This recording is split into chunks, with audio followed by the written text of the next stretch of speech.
Hi, folks who are here and more people coming in. If you can just in the chat now that it's enabled, if y'all wouldn't mind just putting in where you're from and what your name is and just kind of give a brief introduction so that we all can kind of get to know each other and see where folks are tuning in from. That would be great.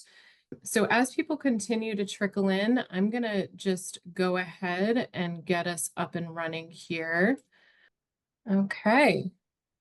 If you are joining us here today, you are signed up for this hopefully very rich and engaging webinar, Building Creative Communities. And just a little housekeeping as we get going. I'm going to give a very brief overview of who the Maine Arts Commission is. And before that, I'll tell you a bit about me. My name is Danielle Moriarty, and I am a program director here at the Maine Arts Commission.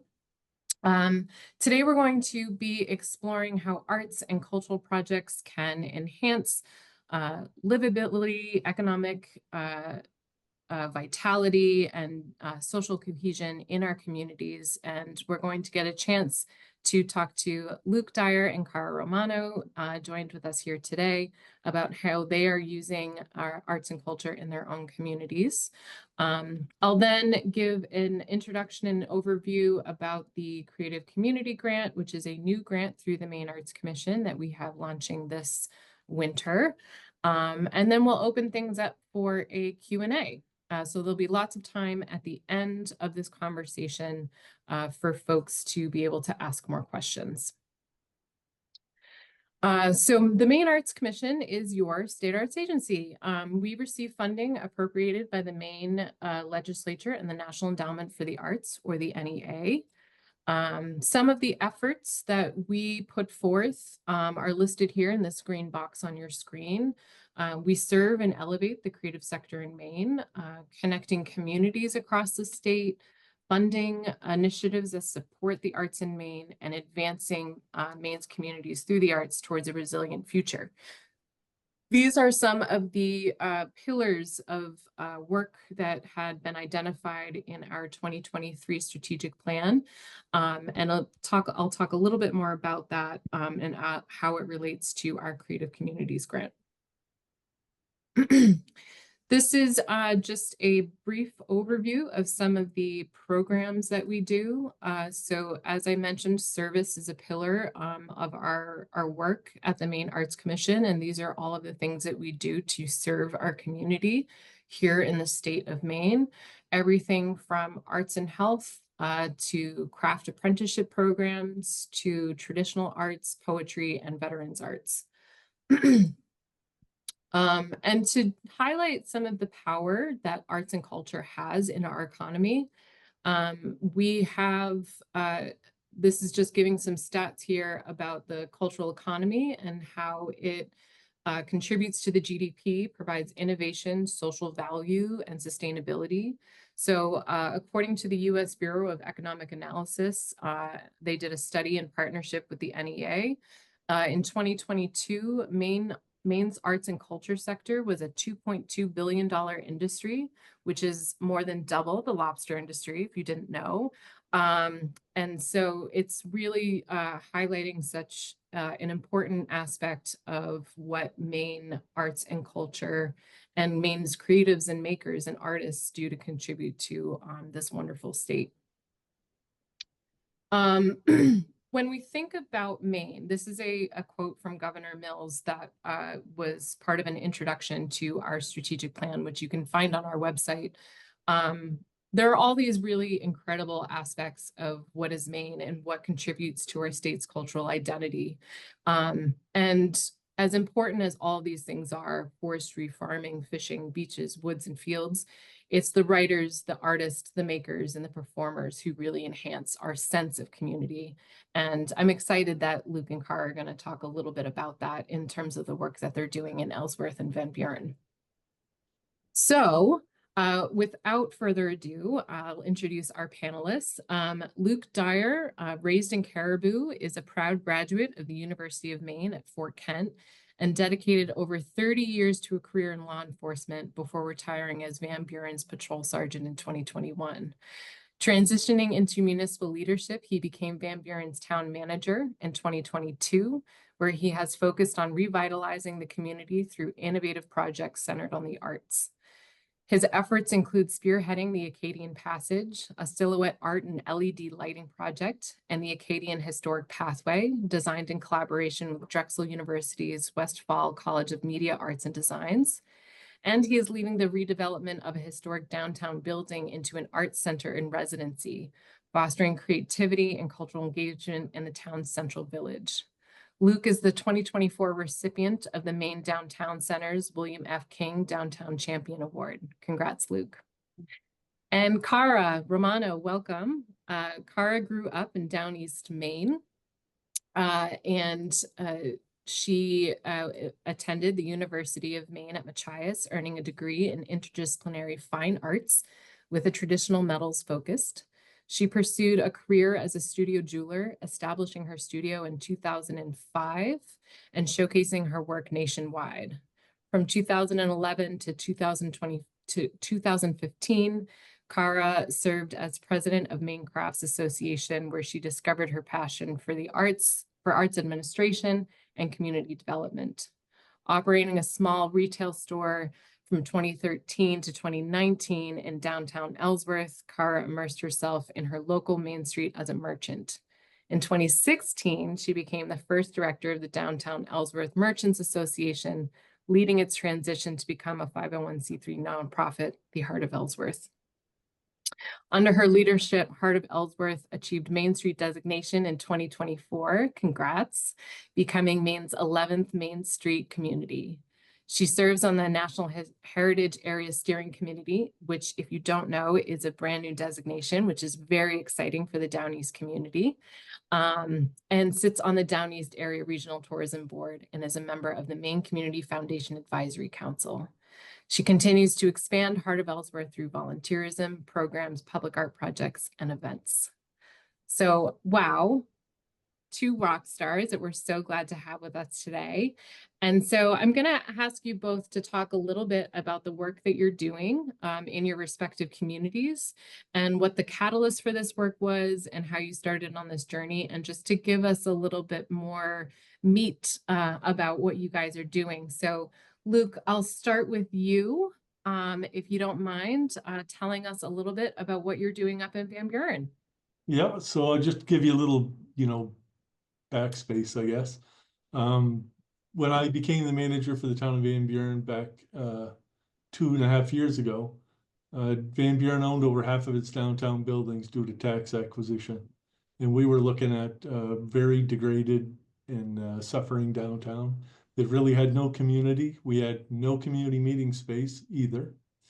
And through the advice of Ann Ball from Maine Development Foundation, she recommended that we apply for a grant through the Citizens Institute on Rural Design, which has kind of led us to all these projects. And Kara and I will definitely be talking about that a little bit more later.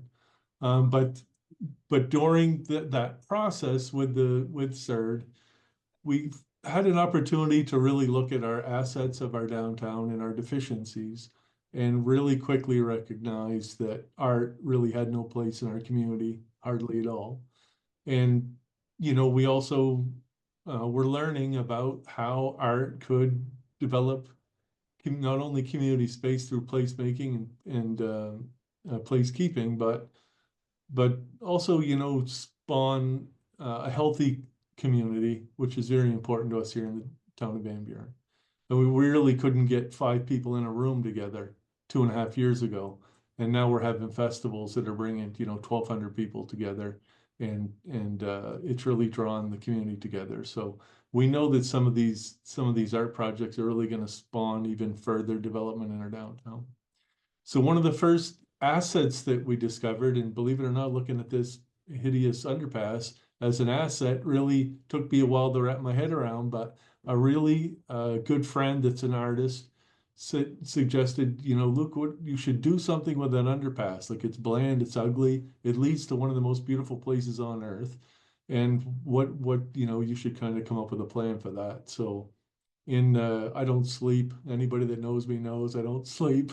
Most of my best work happens about 3 in the morning. I discovered, some really significant art projects that utilized underpasses like ours. This underpass was built in 2012, and it has never been tarnished with graffiti, which is in itself I would consider a success. So we identified this as a potential place to create a silhouette art project. I think you can go to the next slide. So one of the things that we thought would be great to do is to create basically a silhouette and LED lighting project in that underpass that would tell the history of Van Buren. And so each of the buildings in the previous slide are historical buildings from Van Buren's past. So the top left one is the St. John lumber mill that was here in Van Buren. It was the largest lumber mill in the state of Maine at one point.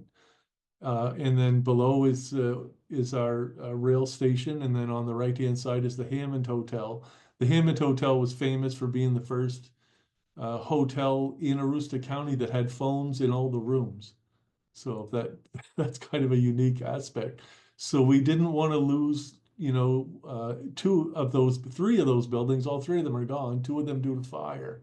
So we thought if we created an art project, that's implement all the things that go along with the historical side of our community, what how those things could draw us into the future. So you'll hear from me, and I'm very vocal about how I believe technology needs to be involved in our future. And when we're looking at historical art projects like this, just getting people off of their phones is a challenge. And so in my mind, I was thinking we need to implement that technology into our art, because getting people off their phones just to look at art can be an issue in itself. But if we could implement that technology so they could use their phones to learn more and create more, understanding of what these things represent, to be even more valuable. So you can, if you go to the color slide, back to color. So in the summer, we'll begin to create all the silhouette art on that underpass. We have 20 very specific buildings, modes of transportation, and kind of historic events that are going to be put on the wall.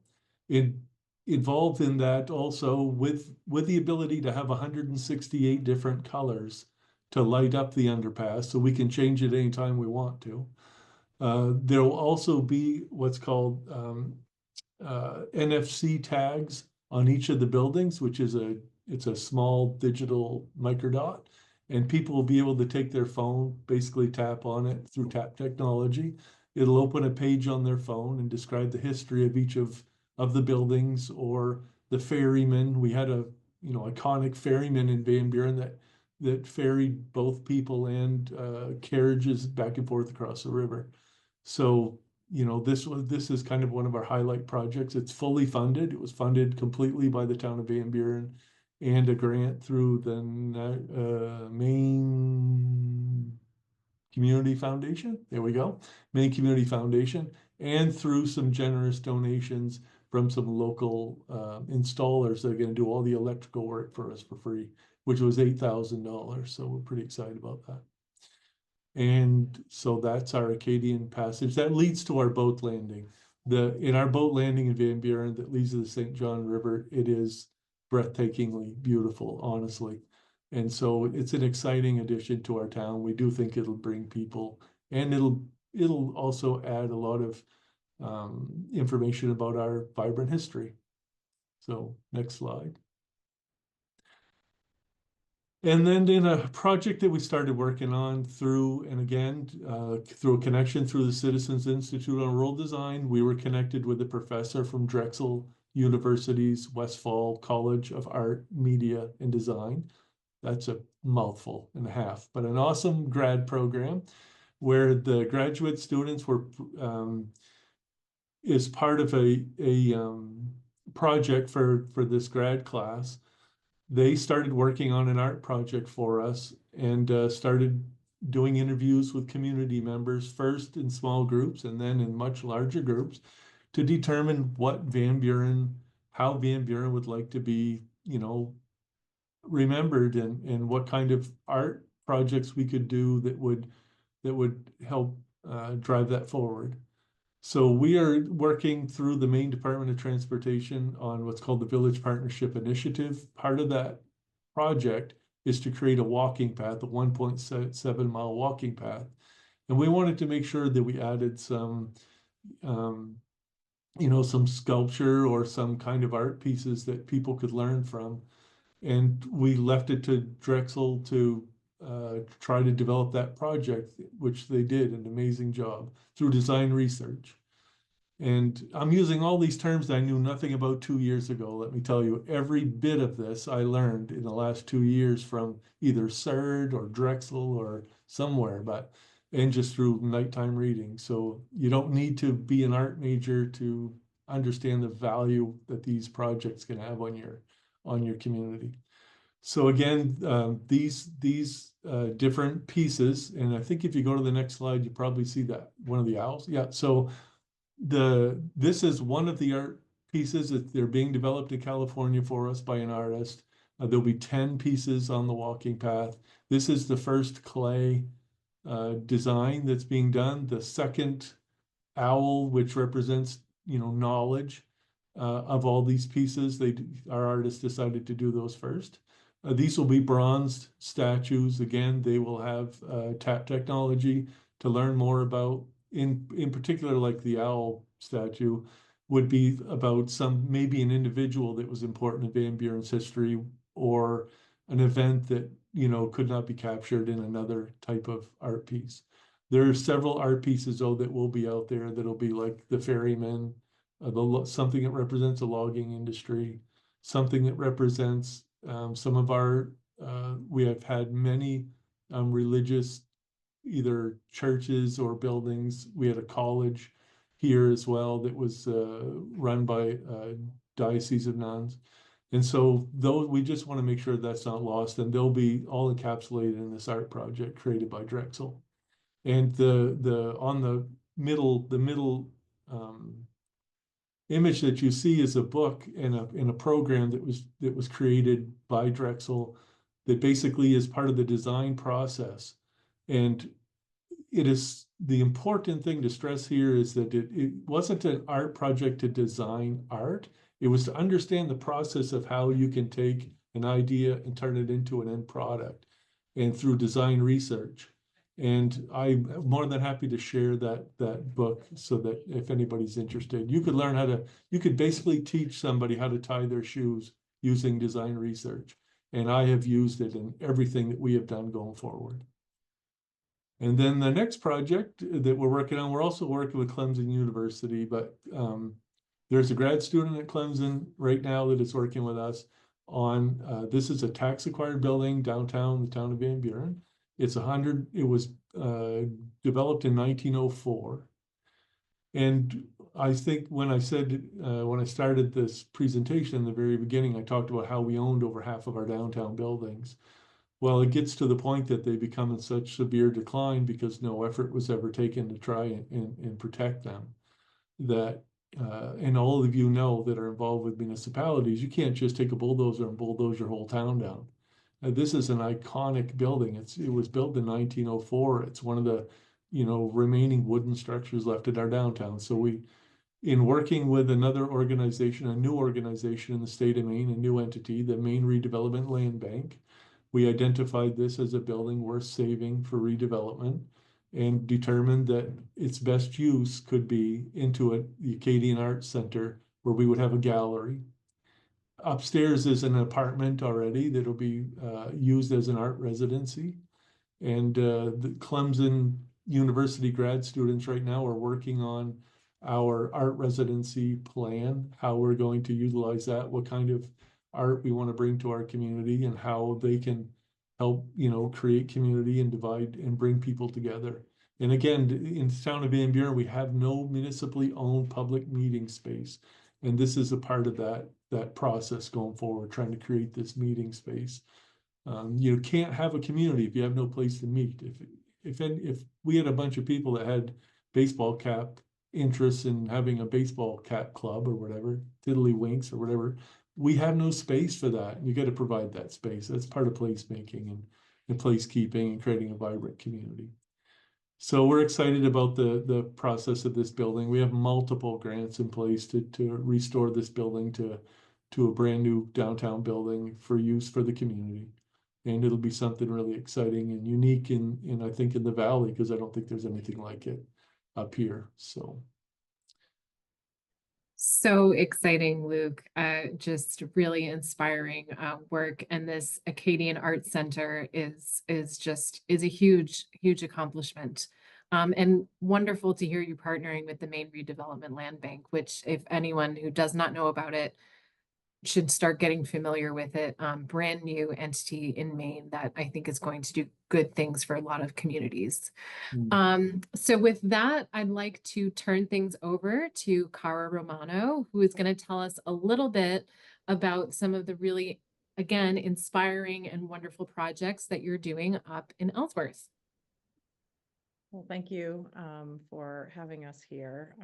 Really appreciative to the Maine Arts Commission and all the support that they've given our projects and our community over the years. It's been a wonderful 10 years of Maine Arts Commission support on and off over the years. So thank you. Yeah, the arts has really been a catalyst for us here. When I started my work in 2016, there was really a need for revitalization to happen in the downtown district. We were at about 50% capacity, so 50% of our buildings were empty at that time. Through public art initiatives, we worked to enhance and really bring out Ellsworth's cultural identity, to strengthen the community and to strengthen connections through a lot of the projects, to really breathe new life into our shared green spaces, and our public spaces in general that just really did not have anybody sort of really paying attention to them. Today, I am going to share about 3 distinct projects that we have done over the course of the past 10 years to really show the diverse ways that we've harnessed the power to revitalize our downtown. So the first one, as you can see here, is the Water Street mural. It's a vibrant and historic mural that celebrates Ellsworth's heritage. You notice that there are going to be some common themes between Luke's presentation and ours here at Heart of Ellsworth, which is really lovely. Kind of know you're on the right path when things like that happen. And so we really involved a lot of artists and students and community in its creation.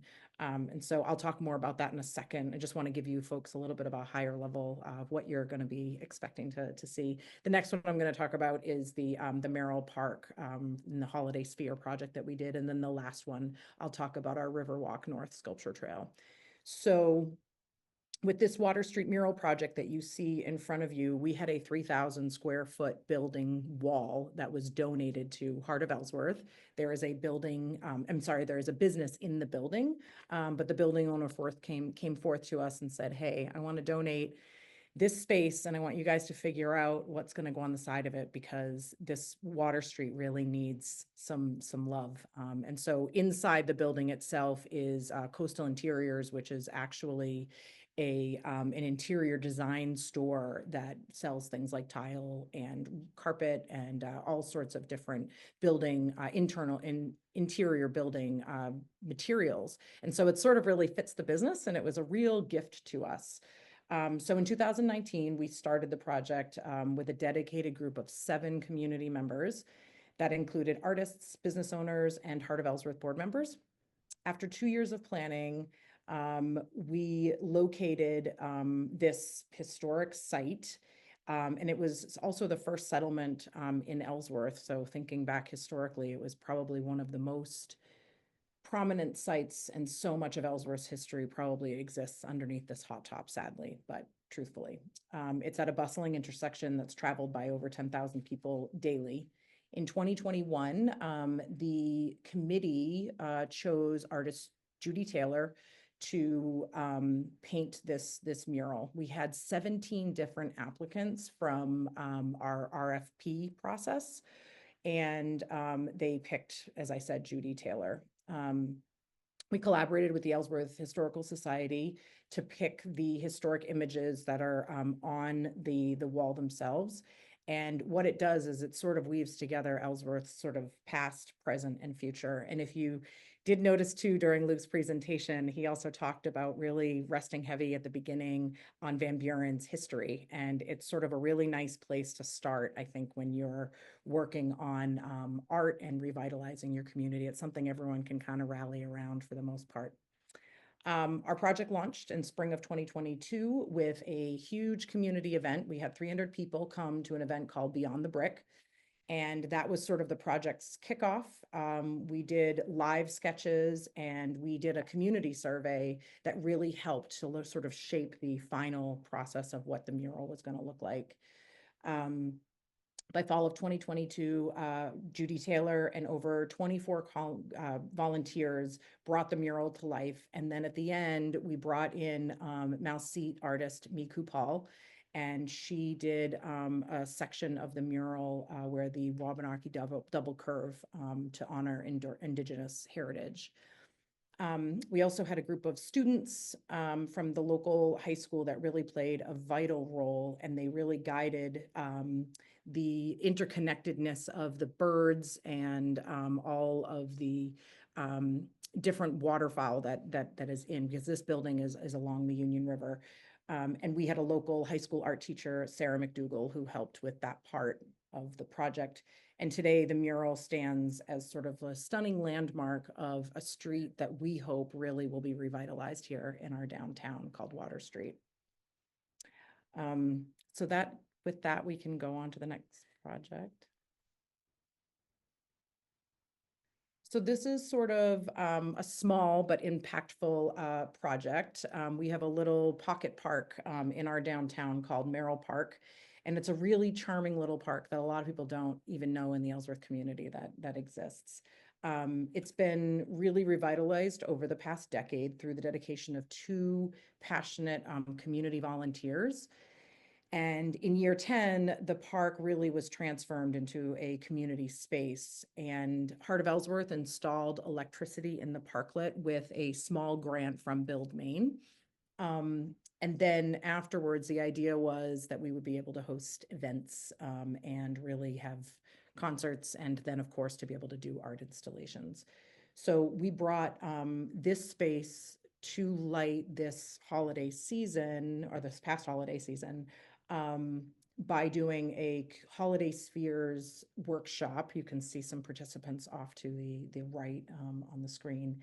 And the initiative invited community members to participate in a hands-on workshop where they learned about how to craft illuminated spheres by using chicken wire and string lights. And the event itself was open to all skill levels, and really being able to sort of create these spheres. People did this in sort of small groups that was guided by a community member. And then we took all of the spheres, I think there ended up being 24 of them, and sort of installed them in the park to really sort of illuminate this downtown space. People had a real deep sense of ownership. People could drive by and sort of see, oh, I designed that one, and so it really brought a lot of joy to the downtown, but it really, really showcased sort of the power of the collective creativity and community pride for folks. So that was sort of a really small but impactful project.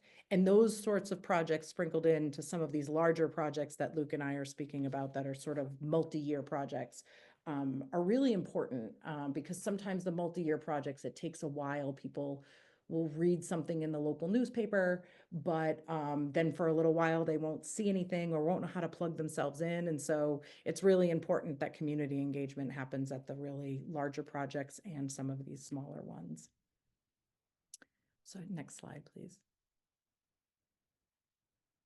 So the Riverwalk North Sculpture Trail project is a really, really large project that our community has taken on.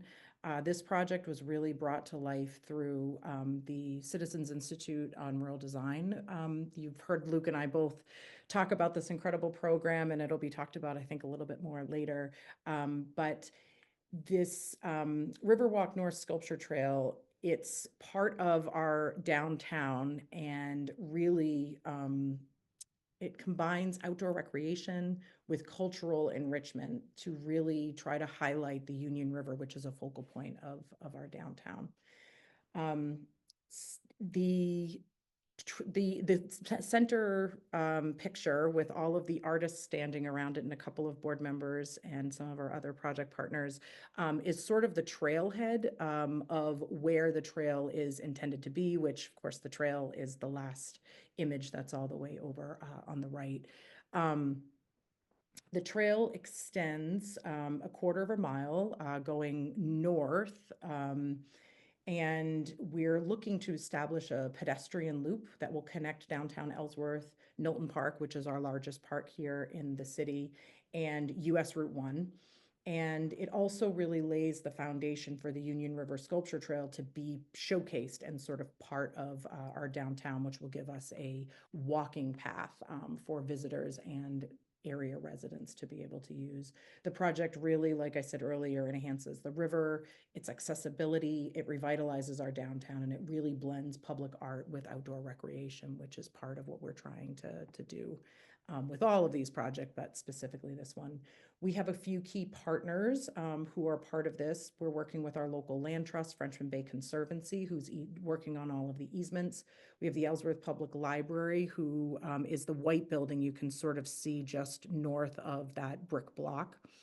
And also our identified artists are the individuals that are in the center picture that are members of the Scudic, I'm sorry, let's see, who's the last? Right, the Scudic International Sculpture Symposium. It's such a long name that I always, so the project was recently funded, this first phase of the project was recently funded by a community outdoor recreation assistance program through the state of Maine. And we have ongoing efforts to secure additional funding for future phases of the project. It's a really, really large project. So the project is emphasizing public involvement through workshops, temporary sculpture displays that will be out on the library lawn over the course of this year and part of next, and community-driven activities that will really engage the community and what the future of the project look like and what types of sculptures will be. And it's all to raise awareness. This year of work is all to raise awareness of future funds and expansion of the project. The Riverwalk North Sculpture Trail really positions Ellsworth as a cultural and recreational hub, and it aims to attract visitors and to celebrate the area's rich heritage. We have we have an outcropping of what they call Ellsworth schist, which is a type of rock that is sort of the bedrock of our area of the state. And so we're really looking to sort of connect a lot of this work to being upon different things that are sort of happening in around the community. So this project isn't just Heart of Ellsworth, it encompasses so much of what's happening in our area of the state. I think that's it. Thank you so much. So again, so inspiring, so exciting to hear what you're talking about.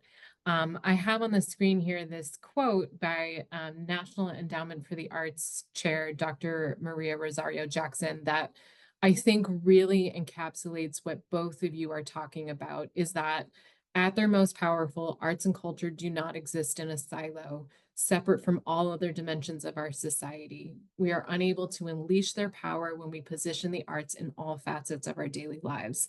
And both Luke and Cara, that is exactly what these projects that you're describing are doing. So thank you for sharing that and for really harnessing the power of arts and culture in your communities. It's very exciting. And speaking of harnessing that power, I want to talk a little bit about some resources for how to make these types of projects happen. So during our the Maine Arts Commission's 5-year strategic plan, we found over and over and over again in our listening conversations with communities that art makers and our community leaders really needed help honing their community building practices.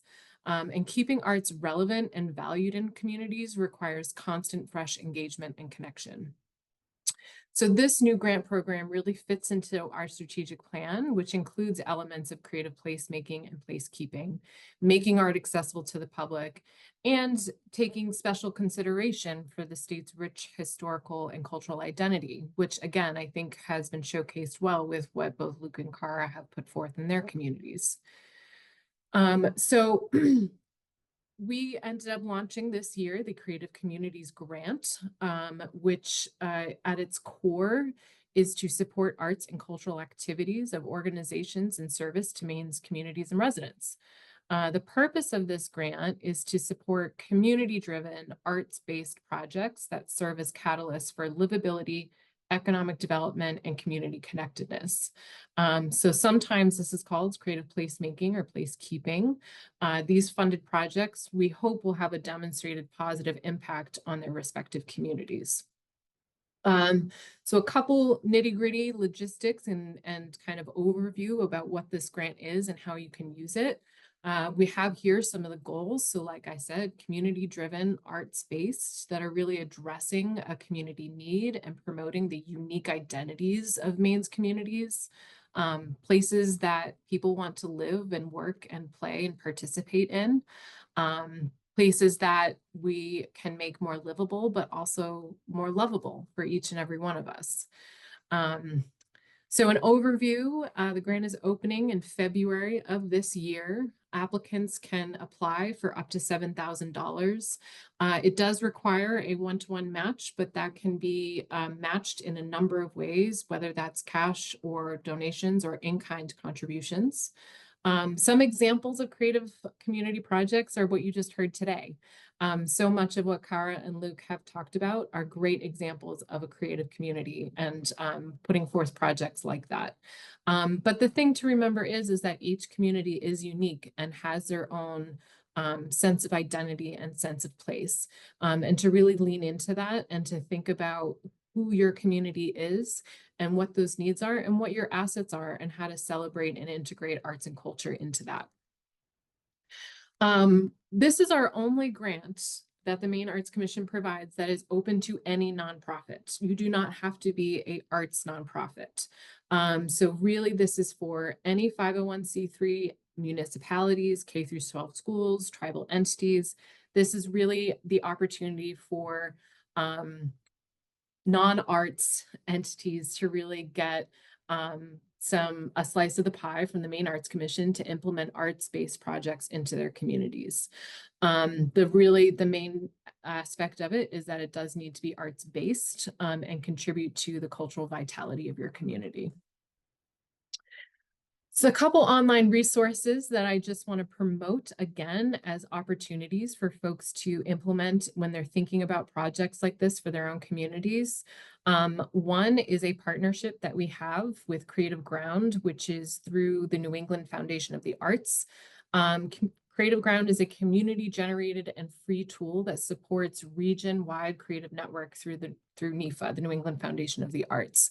And the reason why this might be a good tool, especially for folks who are coming from the non-arts or municipality sector, is that this is a great opportunity to find artists that are near you, right in your community. There's a great interactive map that you can utilize. So if you are excited about a project, but you are not sure who to invite to participate in that with you, to find creatives in your community, in your surrounding communities, who want to work with you on that project, this is a fantastic resource to use.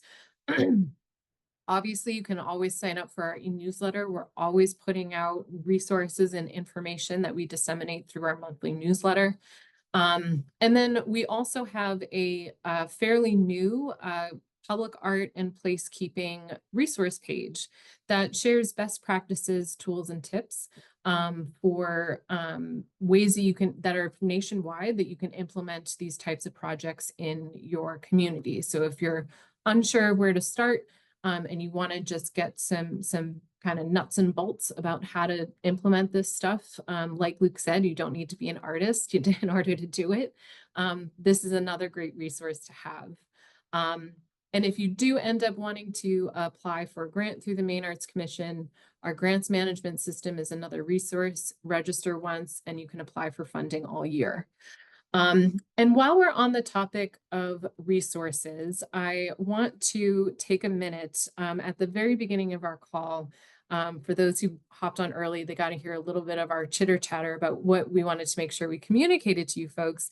And something that Luke and Kara brought up was this, Luke mentioned it a little bit in his presentation, but CIRD, the Citizens Institute for Rural Design. So both Ellsworth and Van Buren have a connection with the Citizens Institute of Rural Design. Do you guys want to talk a little bit about what that is and what its impact has been for your communities? Yeah, I think we should, because I think it'd be super valuable for other communities as well. So I was super lucky to have somebody recommend the CIRD opportunity to me early on in our redevelopment of Van Buren. I didn't know what placemaking was at all. I thought it was just adding an extra potato in the pot and maybe a fork on the table. Really, I had no clue. And when I had really was really determined that myself and the members of our community that were involved in this planted their feet and really learned something from it, that we weren't gonna, this was an opportunity we couldn't, miss. And they had two different application possibilities. One was to be a workshop community where members of the CIRD team would come to your community, help you work on a project that you had identified and applied for. And then there was also a cohort community that gathered multiple communities from around the country in a cohort situation that was a more of an online training and not an in-person training. And I think Kara probably felt the same way when I first got my response that we were not chosen as a workshop community. I was super disappointed, like I wanted to be a workshop community. But I honestly believe that if we were a workshop community, I wouldn't have got as much out of the program as I did by being a cohort community. Because I think through the people at CIRD, and I know that some of them are in this group because I saw that Hillary is in here, which I'm really happy to see you, Hillary. That we did the amount of learning that we were able to get from that programming and the direction. And basically what CIRD does is it helps you identify, ways in which you can resolve some of your economic issues, helps you focus on your town and the revitalization of your town through economy, through art, through placemaking, through environment, through, obviously in Van Buren, Maine, my environment is different than somebody like in West Virginia, for example. So, and it really was, the cohort was so valuable because so many different people had input. And one of the most valuable life learning lessons was a trip to Frederick, Virginia with the CIRD cohort people to see how that town took itself from a state like Van Buren and through art completely revitalized. And I just got so much out of the program. I can't praise them enough. So, and I'll let Kara swear their praises too, because I just think we both got so much out of it. Yeah, we did. It was really exciting to be a chosen community, and through all of the year-long workshops and training and the technical assistance, CIRD really helped us as a rural community really develop community-driven solutions. Our project that we applied with and are now working to execute is this sculpture trail. And what every single month we had meetings that Luke and I were on, and there was a really lovely option where they would tell us about different resources that were available to us on a national level, and really had some really wonderful speakers from around the country. But between each of the monthly sessions, we were really kind of thinking about our projects, and what it allowed us to do here in Ellsworth was to really consistently every month have to show up and think about what we were doing. And it really brought us the opportunity to bring other community organizations along, because every single month we had to kind of touch the project. Whereas if it had just been sort of an amount of money that had come in and we were just executing a project, it wouldn't have had the same amount of impact as that entire year. So again, just like a lot of opportunities, not just in our professional lives, but also in our personal lives, you get out of it what you put into it. And I think Luke and I came from the same place of like, wow, this is an amazing opportunity for our community. And we both put a lot of energy and effort into making the most of every single one of those sessions. And so as a result of it, we got to understand our project really deeply, and it helped us formulate the next steps, and also then to be kind of continuing with the narrative to be able to write future, grant opportunities for ourselves to be able to realize this really large project that we broke down into really small steps. And I think, and just to add to that, in Van Buren, it helped me recognize that the decisions for the betterment and revitalization of my community, or our community, could not be done by Luke Dyer and 5 council people. That we needed to include our entire community, that those decisions had to be made as a community-based, everything we did had to be a community-based project. And CERD really helped give us some direction on that, so that we were looking into other resources. We ended up becoming part of a community heart and soul program because of that, and to allow our community to tell us, what do you want? Do you want a pink painted elephant in downtown Van Buren to represent Van Buren, or what can we do to represent Van Buren as an artwork and really tell the story of our people? So they really gave us the direction to make that happen. That's great. Thank you so much for sharing that. I think, like you both said, CERD is a really great resource and a great tool, and something that people should be aware of, especially for the second most rural state in the country, the state of Maine. So this is something that all Mainers and all Maine communities should really be considering when they're thinking about projects like this.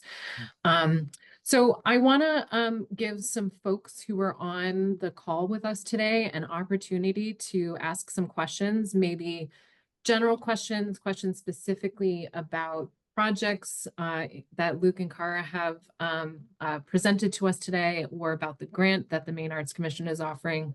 So please, if you just want to raise your hand, we unmute yourself. We'd be happy to hear what people's thoughts are.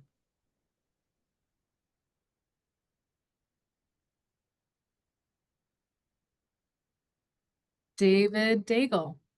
Hi, Danielle. And hi, Luke. And hi, Kara. Thank you for the great presentation. I was kind of fascinated by the sculptural trail systems that you developed within your communities, and I see that as something that we could pursue. I left municipal government probably 22 years ago, and I'm back in now, so I've got a lot to learn. And certainly Luke has been a champion for me. I've learned a lot from him. He lives nearby, and thank you, Luke, for all the resources. But I was wondering if you could talk a little bit more about, you mentioned universities and colleges that helped you participate in that. Is that part of the CURD system, or is that something separate, or clarify that for me? Thank you. Yeah, so fortunately, during the CERD program, I was connected with a professor from Drexel University who was doing who was teaching a design research class, named Scott Schmidt, and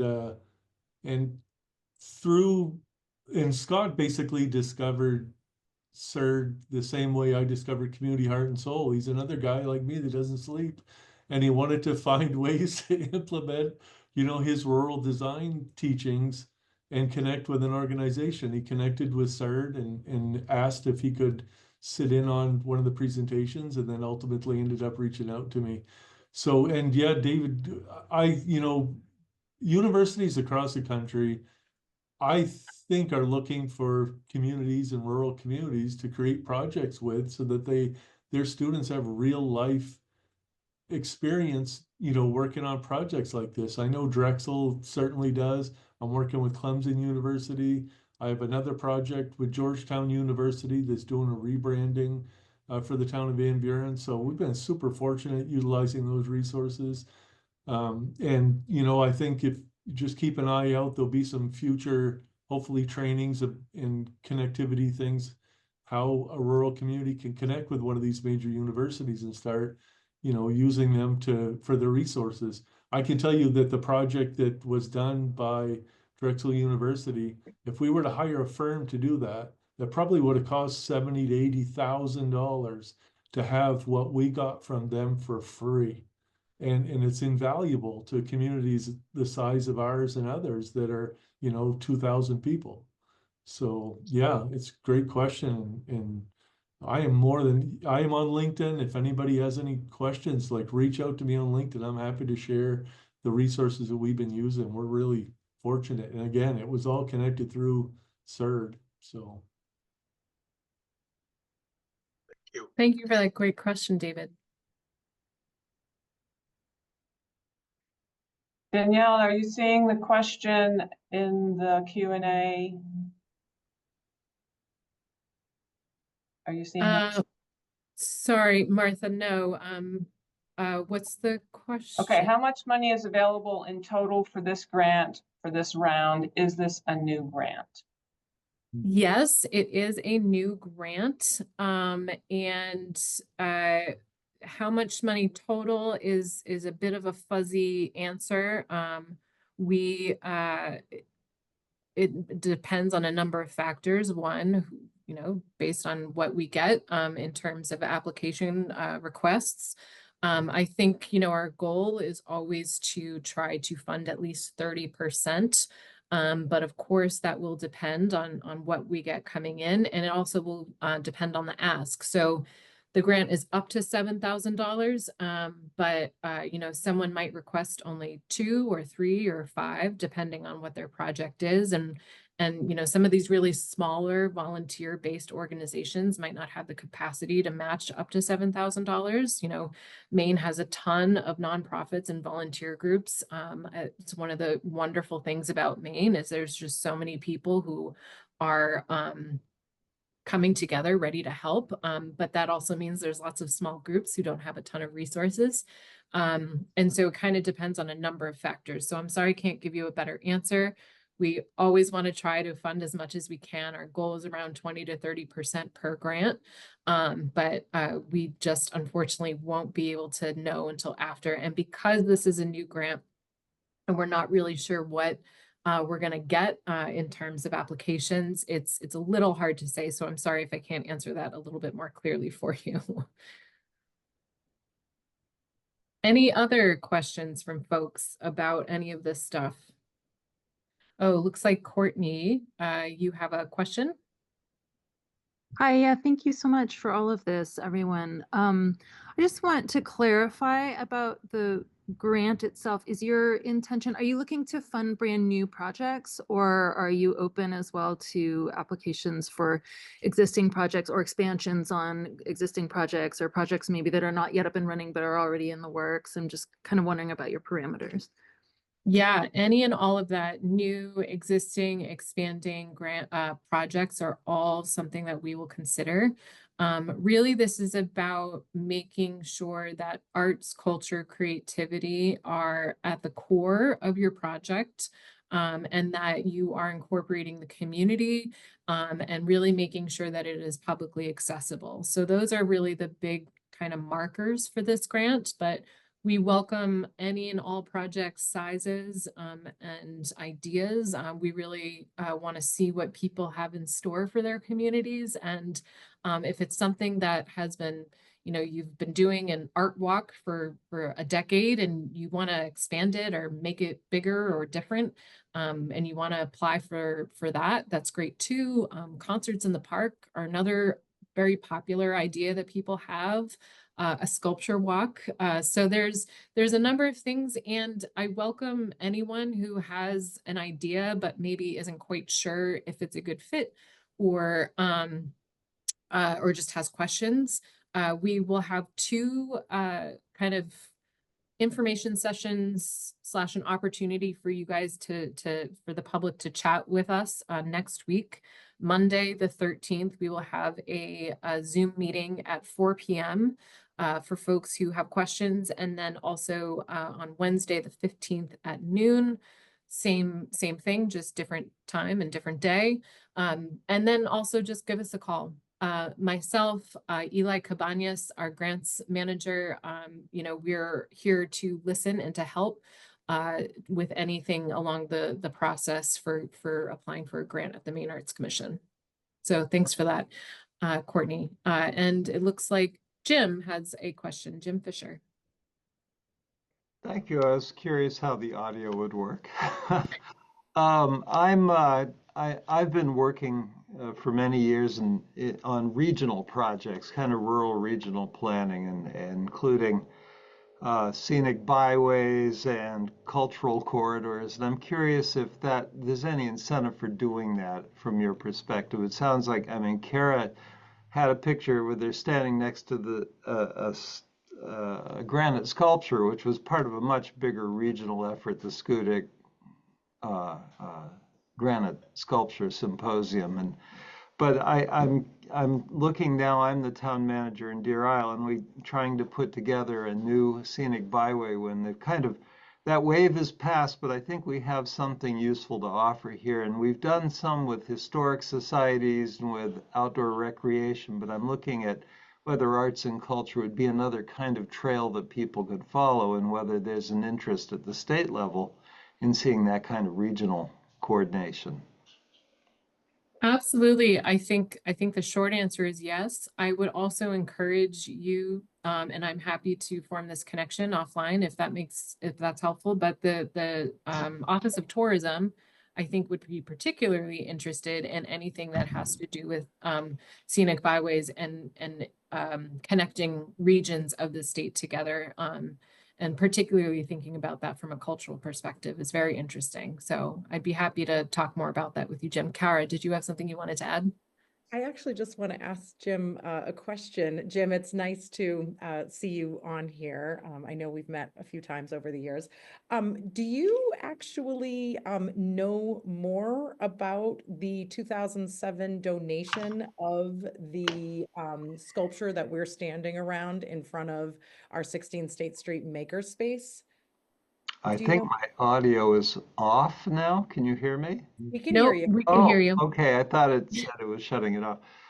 I don't know so much, but I can find out. I mean, there are sculptures all over Hancock County and outside of the county too that were all part of a sort of process of vetting and bringing in sculptors from around the world to create them, and different towns bid on hosting them once they were done. And sometimes it was a bit of a gamble, as outdoor art is. You get what you get, and sometimes towns were really happy with it, and sometimes people had mixed feelings. But they had to be done to a scale too, and that one in the downtown Ellsworth, it's nice and small, it kind of fits there, where some of the giant ones wouldn't have. But well, we're still not sure who on the state level to thank, but that piece being there is the whole reason why the project sort of kind of has come to be, because that is the trailhead. So anyway, I don't want to take up a lot of time on it, but am looking for more. I have plenty of information from the Schoodic International Sculpture Symposium folks, but from the state side, that's the piece we're trying to put together. So anyway, I'll connect with you offline, Jim, but thank you. That would be a good idea, yeah, because I don't know off the top. Danielle, there's a question from Amy Gagnon. As someone very new to this, do you have any book recommendations for further reading? Luke had mentioned a book on design research. Yeah, I mean, there are so many. I'm happy to send a list to anyone who's interested, but Luke, I guess I might have missed the title of the book you mentioned on the design, if you want to. Yeah, that was the project book that was designed by Drexel that kind of talks about design research. But I'll be honest with you, I get a lot of information from just thumbing through LinkedIn and looking at things like Placemaking X and several other placemaking organizations that provide valuable information like that. And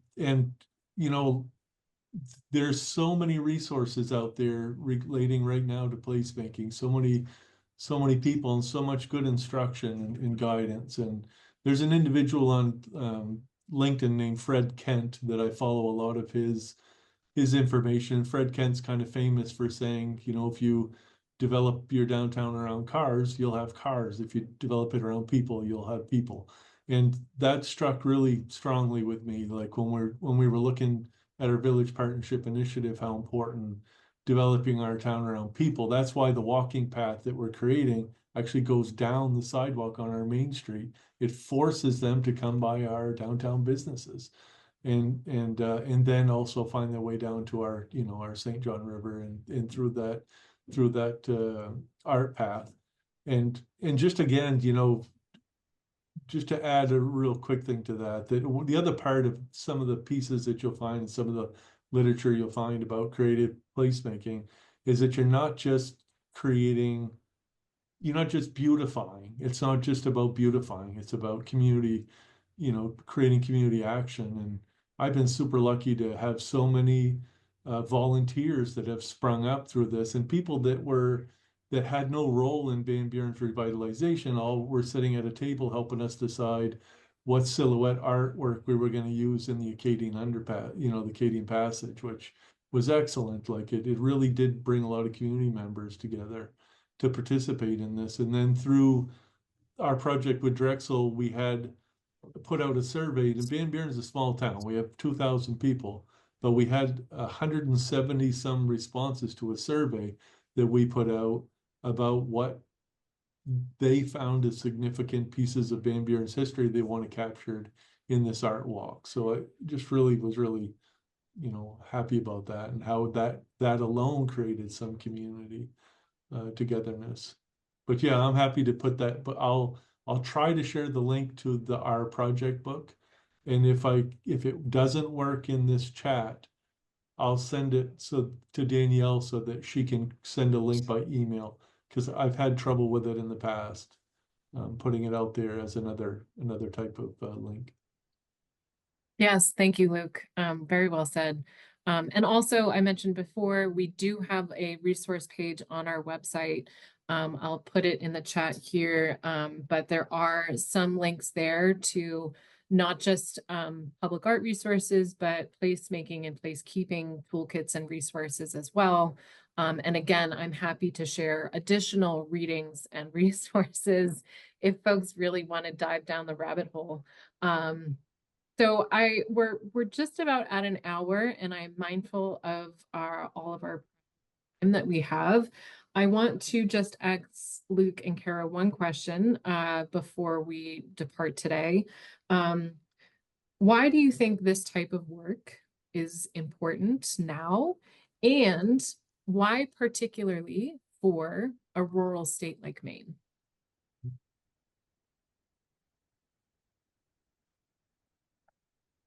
Kara's making me go first. Yes.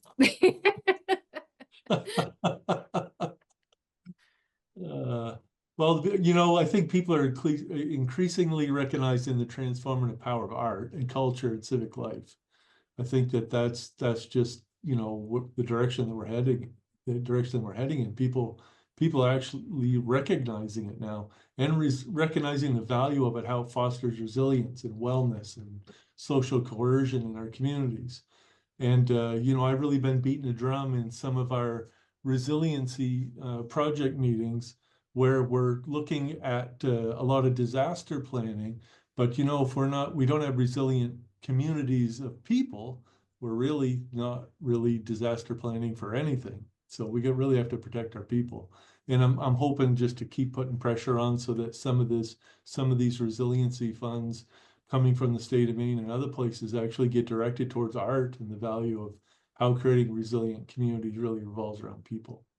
So, and apart from that, I guess, you know, several studies are being done right now that just show that communities with a strong presence in the arts and cultural activities are better equipped to deal and adapt to challenges. And so, you know, we have a project that we've been working on for almost a year now. It's a community garden project. And in one of my late night readings, I watched a video of a guy that was saying that community gardening is the slowest form of performance art. I love that. I thought that was the funniest comment, but so true. Like, so actual, so real and true. And so, our community garden project is aimed at, again, just creating placemaking and bringing people to our downtown. And it kind of stemmed from a trip that I had gone to Putney, Vermont to visit my daughter who had a community garden. My daughter's 33 years old. Everybody of the 45 plots in that garden were 70 plus years old, and my daughter was 33. So it just was, it immediately clicked, like, this is low hanging fruit. Every community should be doing this. And so that, the value of these types of projects in our community is immeasurable. And we really ought to be taking advantage of it, and how that can improve, not just realization of the value of art, but how it brings community and culture together all into one place.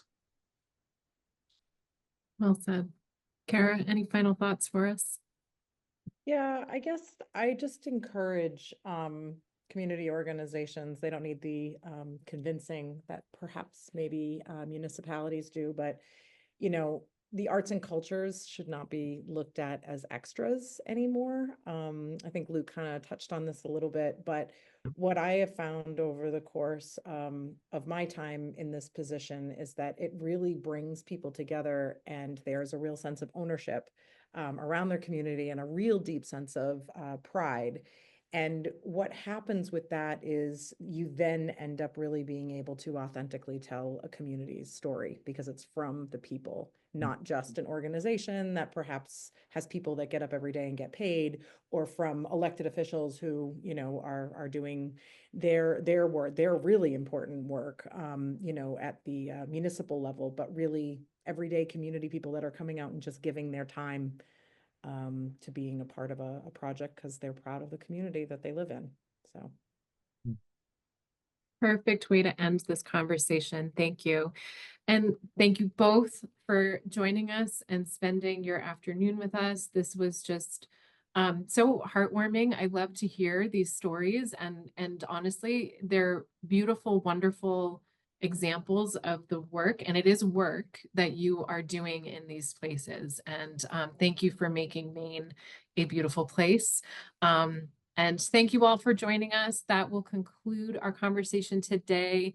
If you would like to ask more questions to myself or Luke and Kara, please reach out to us. We are always happy to share knowledge, information, resources.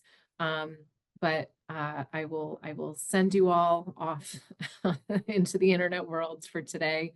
And thank you.